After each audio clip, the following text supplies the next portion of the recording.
y bloqueo gente porque Twitter también es la extensión de mi apartamento, y yo en mi apartamento invito a que me da la gana. Entonces yo en Twitter hay gente a la que no quiero ver, como a los sionistas, no me interesa discutir con ellos, como a los uribistas, simplemente porque mi Twitter no es un reformatorio.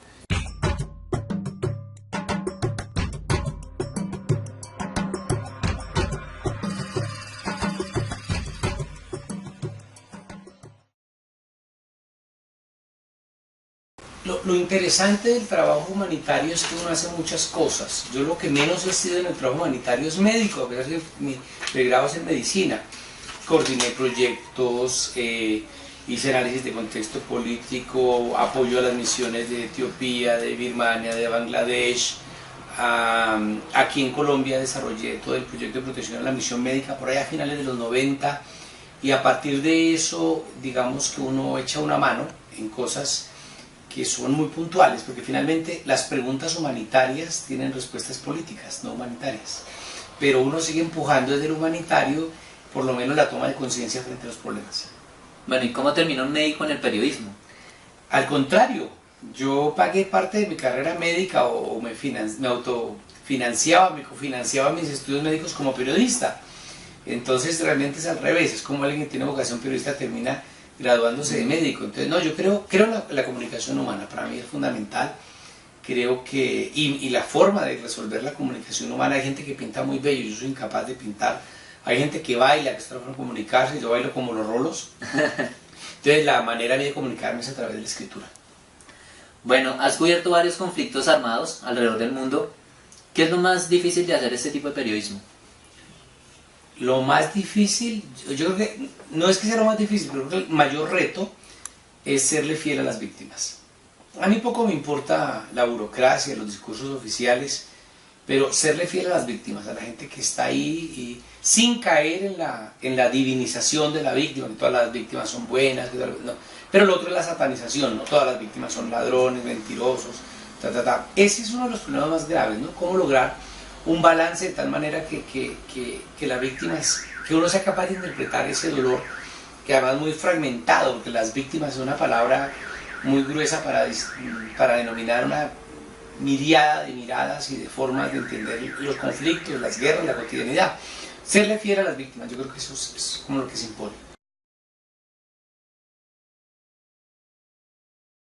Hombre, yo todos los días amanezco a veces diciendo que el optimismo me desborda y a veces el pesimismo me gana. Yo creo que lo primero es como una invitación a las personas a que leamos, a que estudiemos. No podemos seguir hablando de Venezuela sin haber acercado a la realidad. No podemos hablar de los Andes ni de la Nacional. Hombre, vaya un momentico a los Andes o vaya a la Nacional y hablamos, ¿sí? Pero lo mismo pasa con el ELN. Se ha creado, el gran reto es, hay una matriz mediática donde la gente tiene un imaginario, la gente, digo, en las regiones urbanas, de clase media, del ELN que no corresponde con la realidad. Yo creo que para conocer al ELN, pues hay que ir a las zonas del ELN, ¿no? Catatumbo, Arauca, Chocó, a Nariño, a Cauca, y desde ahí plantear. Pero creer que uno entiende el ELN solo a través de los comunicados oficiales, pues me parece que eso es un poco torpe. Es un proceso de paz difícil, y está difícil por una lógica brutal. Y es que para el ELN la paz son pequeños cambios. Ni siquiera están queriendo hacer la revolución en la mesa, no se trata de eso. Pero ellos dicen, queremos hacer pequeños cambios, queremos que haya transformaciones. Y el gobierno dice, queremos que nos entreguen las armas, más aún el gobierno de Duque. Entonces, si están hablando de la misma cosa, pero no significa lo mismo. La palabra paz para las élites uribistas es igual a más o menos a que el ELN entregue las armas, se concentren, se suiciden todos y después vayan a la cárcel. Esa es como la idea. Y el ELN está planteando unas cosas. Yo creo que sin decir que tenga el síndrome de Estocolmo, es decir, que me esté congraciando con aquellos con los que conflicto que he seguido muy de cerca, sí creo que el ELN está curiosamente mucho más racional, pragmático, objetivo que nunca antes, pero el gobierno no ha sido capaz de entender eso. ¿Qué debemos aprender del proceso de paz con las FARC para poderlo aplicar en este proceso? El proceso de paz con las FARC ha enseñado exactamente lo que no hay que hacer. Primero, no hay que juridificar la paz. La paz no es un problema de abogados, ni la paz es un problema académico, la paz es un problema social y político. Entonces, creer que citando el código tal y llamando al abogado fulano para que interprete, se construye la paz, es estar realmente meando fuera el pote. decir, la paz se construye sobre la base de un análisis real y objetivo. Dos, que hay que atar la negociación a la implementación. Esa fractura en la negociación va por un lado y la implementación por otro, pues nos tiene los que nos tiene. Tres, que los derechos fundamentales no se someten a plebiscito. El derecho a la vida, el derecho a la paz, no se puede llevar a un plebiscito porque eso es contrario a la esencia misma de lo que entendemos como derechos. Cuarto, que todos los procesos de paz tienen disidencias, pero que las disidencias son tan grandes como torpe es el gobierno en cumplirlo. Entonces, si estas disidencias de las FARC están más grandes y terminan siendo más grandes que la mitad de las FARC, es porque el gobierno realmente lo ha hecho de muy mala manera. Quinto, que eso hay que meterle presupuesto, y ese presupuesto debe reflejar la voluntad política real de hacer las cosas. Bueno, y así nos podríamos quedar enumerando la cantidad de cosas de lo que no hay que hacer.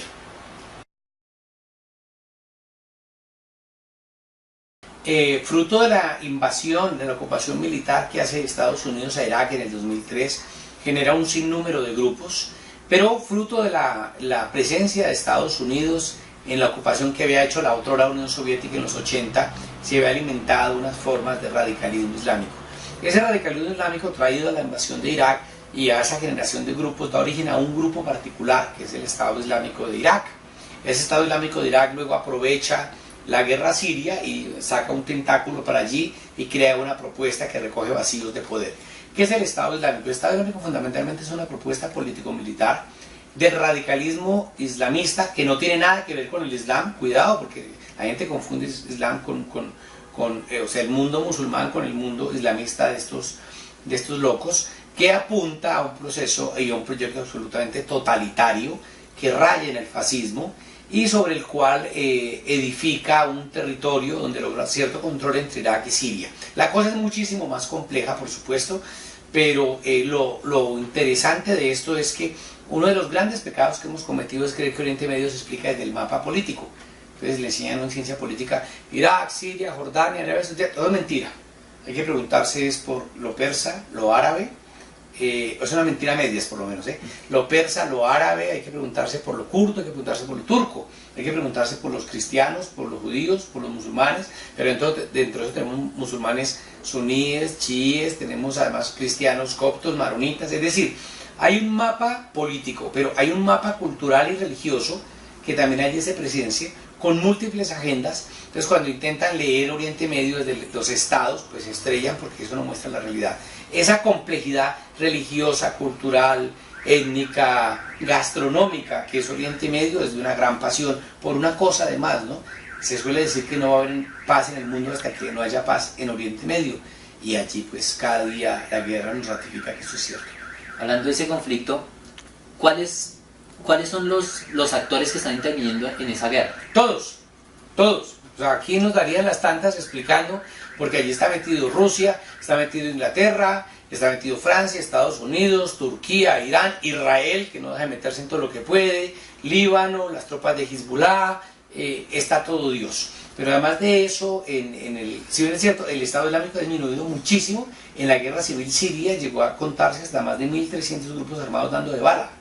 Es decir, aquí, si todos los actores que están en la guerra civil siria los pusieras en un pueblito de España o del sur de Francia, hablarías de una tercera guerra mundial.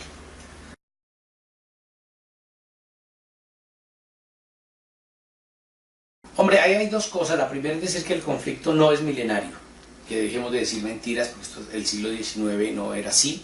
Y dos, no es religioso. El 15% de los palestinos son católicos y los fastidian por igual. Es un conflicto de ocupación, donde un Estado llamado Israel ocupa un territorio que no le pertenece. Eso no lo digo yo, lo dice la Asamblea General de Naciones Unidas, lo ha dicho el Consejo de Seguridad, lo ha dicho la Corte Internacional de Justicia, lo ha dicho todo Dios. Y dentro de eso hay 4 puntos de la agenda. Jerusalén, que no es la capital de Israel, así lo diga Donald Trump, capital de Israel es Tel Aviv. Segundo, unos asentamientos, unos barrios judíos que han ido robando el territorio a los palestinos, una apropiación histórica del territorio y unos refugiados que Israel no quiere reconocer que tienen derecho a regresar. Todas las preguntas del conflicto israelo-palestino ya están respondidas en el derecho internacional. Que con el derecho internacional se limpien los mocos es otra cosa, pero ahí está todo escrito. Entonces me parece que a veces desconocemos eso. Y todo tiene que ver con un proyecto sionista. El sionismo es una forma de racismo, el sionismo es una propuesta autoritaria que niega la diferencia, que niega el derecho de los palestinos de estar allí, y a partir de ahí, amparados además en lo que fueron los crímenes del Holocausto, que nunca he negado, se plantea como cierta inmunidad, impunidad. Entonces, cuidado la mano de Israel, porque entonces parece que ya los quisiera botar al mar. No, yo estoy por una salida negociada y pacifista en la cual se le ofrezcan a los palestinos lo mismo que le ofrecen a los israelíes. Yo creo que están jugando con candela. En ese mismo artículo sostengo que los colombianos que no saben, una cosa es ver la guerra por televisión. Yo la he visto en Darfur, la vi en Palestina, la vi en Afganistán, la he visto en Siria, la he visto en Irak, y me parece que es profundamente irresponsable llamar a la guerra cuando uno no sabe qué es lo que va a pasar, cuando uno tiene unas variables claras, cuando es una sed de justicia, ni siquiera lo que mueve, sino una sed de venganza, nacida de la ignorancia y de la torpeza. Porque hay una cosa curiosa, Venezuela nos queda allí nomás, y yo le preguntaría a mucha gente, bueno, háblame de Venezuela más de 5 minutos, más de 3 minutos, y te van a decir, bueno, entonces, ¿de qué estamos hablando? El pueblo colombiano, ¿sabemos de lo que pasa en Venezuela? Tenemos indicadores, más allá del chisme no, es que yo tengo una tía, no, ese no es argumento. A ver, tratemos de organizar seriamente un debate sobre Venezuela, y no lo hay. Pero además de eso, el resultado militar sería inesperado, sería impredecible. Y lo tercero es que si Estados Unidos quiere desarrollar una guerra, como la veo planteando, pues que ponga a sus propios hombres, pero nos quieren poner de carne de cañón para que nos matemos entre colombianos y venezolanos. Además de que la experiencia de Afganistán y Irak demuestra, como lo digo en el artículo, que es absolutamente irresponsable creer que una guerra se va a resolver en 2 semanas, y lo que nos vamos a ver es con una empantanada en una cantidad innumerable de grupos armados pegándose tiros en el territorio venezolano. Y con un agravante, ¿no? Si aquí el gobierno colombiano es incapaz de manejar unos cuantos miles de venezolanos, yo no quiero pensar el día en que lleguen aquí millones de refugiados y el gobierno colombiano es incapaz y la sociedad colombiana es xenófoba. Entonces yo no sé a qué jugamos. Bueno, ya para terminar, alguien que ha visto tan de cerca la guerra, ¿para ti qué es la paz? Hombre, te voy a responder desde unos grandes maestros. No voy a hablar de Kant, ni de Rousseau, ni de Montesquieu, sino de campesinos de Catatumbo, de Nariño, de Cauca, que me han enseñado que la paz es vivir bien. Y vivir bien no es un problema de que no se peguen tiros, se quita uno, no. Vivir bien es, hombre, que la gente tenga agua potable, que la gente pueda tener una ducha decente, puede tomarse el café en paz, esas cosas elementales. Entonces, ¿eso qué implica? Porque para que haya eso, no basta con que las FARC se suiciden o el ELN se acabe, ni siquiera que se acabe el paramilitarismo. Se requiere que haya un Estado decente, y un Estado donde tenemos lo que se gana el presidente de Ecopetrol, lo que se ganan los senadores, un Estado de impunidad absoluta, un Estado, nunca salimos de ver los 10 primeros más desiguales del planeta, un Estado donde es el 80%, algo así leí alguna vez, de asesinatos de sindicalistas pasan en Colombia, un Estado donde cada 2 o 3 días están matando a un líder social. Pues eso es una vergüenza, y para mí la paz pasa por eso. Bueno, muchas gracias por aceptarnos la invitación nuevamente. El tema o la invitación que nos hace básicamente es a leer, a aprender sobre los temas antes de lanzarnos a un debate desinformado o acusaciones desinformadas. Y nada, muchísimas gracias. Un placer. Vale.